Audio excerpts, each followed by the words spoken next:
ممكن أحكي معك؟ بس أنا مستعجل، عندي محاضرة. بس ضايل على المحاضرة ربع ساعة. تفضلي، احكي اللي بدك إياه. عطاف ليه بتعامليني هيك؟ مع إني كتير بحبك. يا ستي شكرا إلك، بس أنا مستعجلة وما عندي وقت،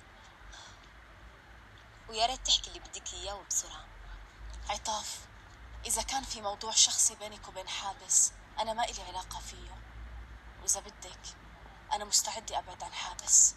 كل الحكي اللي بتحكيه عشان تعرفي علاقتي مع حابس، بس بحب أطمنك إنه حابس عمره ما كان بيني وبينه شي، ولا رح يكون. وعشان هيك ما بيهمني إذا أنت بدك تمشي معه أو تتركيه، أنت حرة. بس أنا بدي إياكي تفهمي شي واحد، لا بدي علاقة على صعيد الصداقة لا معك ولا مع حابس.